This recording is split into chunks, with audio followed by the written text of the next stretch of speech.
Guys, ngayong araw na to ay pupunta tayo sa SM Bikutan. So para ipapalit ang ating mga coins na naipon. So ayun na nga, kumuha ko ng pushcart para maidala ko dahil ito ay may kabigatan na aking dala. Okay guys, ngayon papapalit tayo ng coins dito sa coin deposit machine ng BSP. So ito guys, yung mga naipon nating coins. So papalitan natin. Tara! So ayun nga, at pumunta na ako dito sa machine. Yan, BSP coin machine. So para papalitan natin ang ating mga coins na dala-dala. Ayun, at nagsimula na nga ako magpindot-pindot ng mga para makapag-transact tayo. Insert na natin itong mga coins na ating dala-dala. Then, stop natin dito. Konti-konti ang aking mga coins dahil sabi sa akin ng mga nag-a-assist dito ay wag daw bibiglain para hindi daw bumara.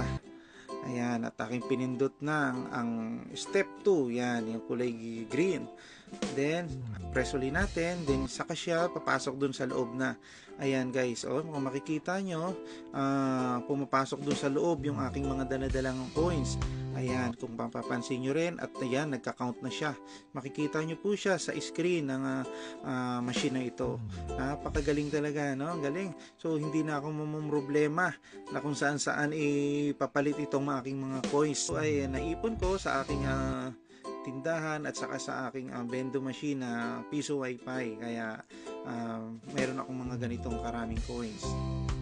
Ayan, at inuunti-unti ko nga. Siya nga pala guys, at pansin kayo ng mga sobrang lumang coins na itabi nyo, ay huwag nyo na pong isama dahil nagkakaroon siya ng error. Nag-error po yung machine. Tapos, meron din po siyang mga scotch tape. Baka nakalimutan nyo po ay may mga scotch tape. So, yun po ay hindi yan makakount ng machine. So, ang babagsak yan doon sa ilalim. So, makukuha nyo naman po siya. So, yun nga lang, hindi siya makakantayan po kung mapapansin nyo. Yan po yung galing sa ilalim. Ayan, galing ito guys, yung mga hindi na count kanina. So, ipasok ulit natin para may bilang siya ulit. Kaya naman po ay hindi naman mga luma, so pwede pa rin natin siyang ibalik. Pero pag nakita nyo po na sobrang luma na yung mga coins at may mga scotch tape, itabi nyo na lang po para hindi na rin po ito magka-error itong machine. So para ang ating papasok ng mga coins dito ay dire-diretso. Ayan na nga, nagka-count na siya.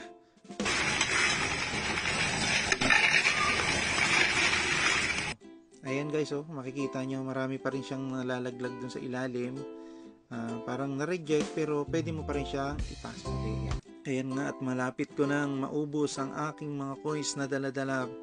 Ayan, nakikita nyo, ayan na. So, ayan na guys. So, kung mapapansin nyo yun, 6,240. Ay, hindi pa pala. Meron pang sa ilalim, kaya kinuha ko pa yan. Ayan, nag-account pa siya. So, ayun. At pagtapos na, ito, meron pang natira. So, ikakapain po natin yung bandang ilalim. Ayan po, dito po nalalaglag. So, yan. Pag may natira, ayan. Okay na po. So, ngayon, clear na po. Wala na. Okay na lahat. So, press B na. Ayan. Okay. Ayan. So, ito po yung resibo ng total ng ating coin sa machine na yan. So, yan. So, 6,262. So, then, Gcash. Siyempre, step 3 ay kailangan na natin i-transfer sa Gcash. Sa Gcash account ko po ito ilalagay. Ayan. So, dito natin para mas mapadali yung ating transaction. Yan.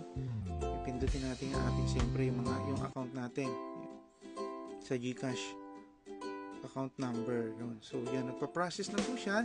Confirm. So, ito na yung na-transfer sa ating Gcash. Real time.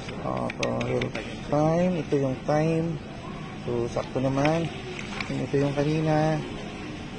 So, okay. 6,282. Okay, parehas naman. Ayan guys, pumasok mo sa ating Gcash account.